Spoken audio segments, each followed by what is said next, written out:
Exercice. Domaine de définition. M de x égale à 3 moins ln de valeur absolue de 1 moins exponentielle x. Sois un élève de la classe de terminale. Si tu ne sais pas comment déterminer l'ensemble des définitions de cette fonction, sache en même temps que tu as raté ton année là.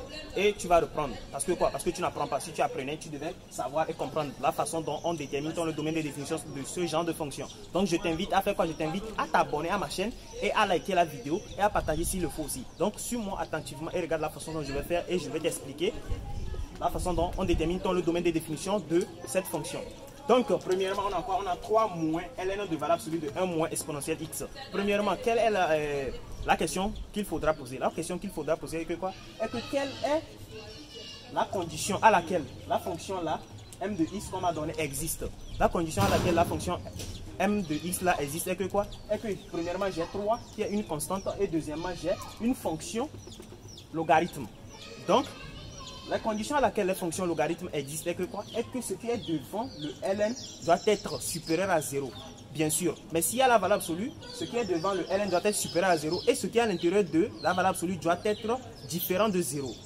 Donc, on commence. Suis-moi attentivement. Donc, premièrement, on a quoi? On a d de m, comme cela. On a quoi? On a x appartenant à grand R, point virgule.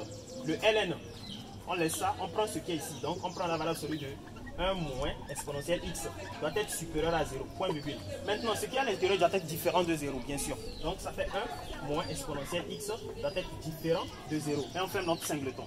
On revient à la ligne, posons. Là, on écrit 1 moins exponentielle x égale à 0. Donc, 1 moins exponentielle x égale à 0.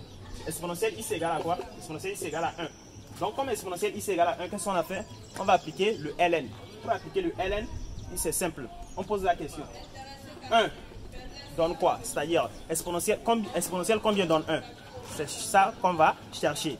Donc, premièrement, nous savons que quand on applique ln, on a ln de exponentielle x égale à quoi? Égale à encore ln de 1. C'est bon? Or, ln de 1 égale à 0. Ici, ln de exponentielle x égale à x. Donc, nous venons de tirer notre x. Donc, on peut facilement écrire notre ensemble de définitions de ce que ça donne. Donc, notre d de m égale à quoi? Égale à grand R privé de quoi? Privé de 0. Et on ferme notre réponse. Donc, abonne-toi, like et partage la vidéo.